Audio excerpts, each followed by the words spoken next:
छुट्टी का दिन था। सुमन आज थोड़ा देर से उठी। फ्रेश होकर पहले उसने अखबार पढ़ा, फिर नाश्ता बना पतिदेव के साथ नाश्ता करने लगी। नाश्ता करते करते बार बार उसकी नजरें आगे बढ़ती हुई घड़ी की सुई व गेट पर थी।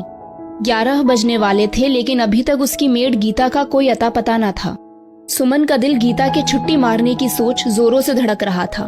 गुस्से में बड़बड़ाती हुई अपने पति से बोली, आज संडे का दिन ही मिला था इसे छुट्टी करने को, बता तो दे दी छुट्टी करने से पहले।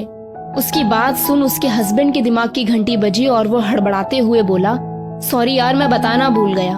कल वो मुझे बताकर गई थी कि आज छुट्टी पर रहेगी। अपने पति की बात सुन सुमन का चेहरा तमतमा गया। ये क्या बात हुई भला?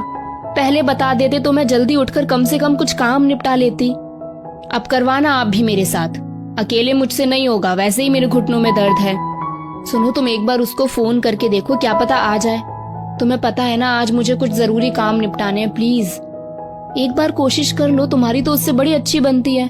उसका पति बोला, हाँ मेरी तो सहेली है वो, मैं ही उसे ज्यादा तनख्वाह देती हूँ। बड़बड़ाते हुए सुमन ने कुछ सोचा और गीता को फोन लगा दिया।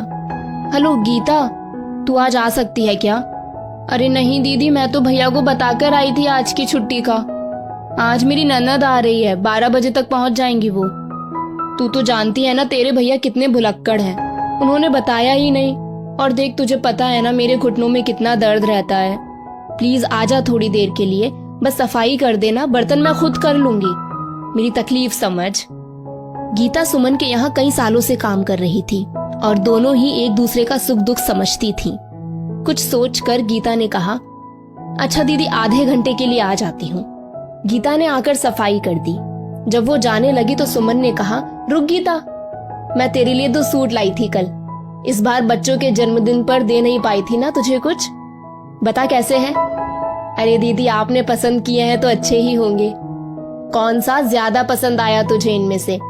बता कौन सा सिलवाएगी? सुमन ने पूछा। दोनों ही बहुत सुंदर सूट है दीदी, मुझे तो समझ ही नहीं आ रहा, आप ही बताओ। भाई मेरा काम लाना था, अब देख ले जो तुझे पसंद आए उसे सिलवा लेना, या दोनों ही सिलवा ले। अच्छा चल, तेरी ननद आ रही है ना, उससे पसंद करवा लेना, सुमन ने कहा। नहीं दीदी, अपनी ननद को तो मैं दिखाऊंगी भी नहीं। क्यों, क्या वो ले लेगी इसीलिए? सुमन बोली। अरे नहीं दीदी, ये बात नहीं है, उसे नहीं पता ना कि मैं घरों में साफ सफाई का काम करती हूँ। अगर उसे पता चला तो उसे अच्छा नहीं लगेगा ये सुनकर। क्यों गीता, क्या बुराई है इस काम में? मैं भी तो नौकरी करती हूँ। आपकी बात सही है दीदी, आप तो ऑफिस जाती हो, हमारे काम को तो सब छोटा समझते हैं ना, गीता बोली। मेहनत व ईमानदारी से किया कोई भी काम छोटा बड़ा नहीं होता गीता, छोटा बड़ा तो उसे हमारी सोच बनाती है। अच्छा तू ही बता, पहले तो तेरे आदमी को भी पसंद नहीं था कि तू ये काम करे, लेकिन जब घर में आमदनी बढ़ी और रहन सहन अच्छा हुआ तो उसकी सोच बदली ना। और रही मेरी बात तो सुन, हम भी कोई खानदानी रईस नहीं थे। मेरी मम्मी सिलाई कढ़ाई करती थी और मैं उनकी मदद करवाती थी। हाँ, उन्होंने हमारी पढ़ाई की ओर बहुत ध्यान दिया, जिसके कारण आज मैं यहाँ पर हूँ। तू भी अपने बच्चों को अच्छे से पढ़ा लिखा, जिससे कि वो भी अच्छी नौकरियों पर लग सके। लोगों का क्या है, वो तो कुछ भी कहेंगे, ये तुम्हें देखना है कि तुम अपने परिवार की बेहतरी के लिए क्या कर सकती हो। काम कर रही हो तो हाथ में 2 पैसे रहते हैं, तुम अपने काम को छोटा समझोगी तो लोग तो 2 बातें और बनाएंगे। सही कह रही हो दीदी आप, इसी काम की वजह से तो मैं भुखमरी व तंगी से बाहर निकली हूँ। आज मेरा परिवार सही से खा पी रहा है और बच्चे पढ़ रहे हैं, और मैं ही इसे छोटा समझ रही हूँ। आज से मैं अपने काम के बारे में किसी भी रिश्तेदार से नहीं छुपाऊंगी।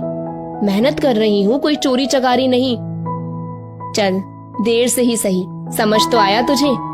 सुमन मुस्कुराते हुए सूट का बैग उसके हाथ में देते हुए बोली। पढ़ी लिखी कम हूं ना दीदी, इसीलिए आपके जैसी समझदारी वाली बातें नहीं सोच पाती। हाँ, पर अपने बच्चों को खूब पढ़ाऊंगी। अच्छा चलूं दीदी, मेरी ननद आती होगी, उसको आपके दिए सूट भी दिखाऊंगी और ये भी बताऊंगी कि मैं भी नौकरी करती हूँ, वो भी घरों में साफ सफाई की। ये कहते हुए गीता की आंखों में चमक व चेहरे पर मुस्कान तैर गई। दोस्तों, इस स्टोरी को लेकर आपकी क्या राय है नीचे कमेंट करके जरूर बताइएगा, और धन्यवाद।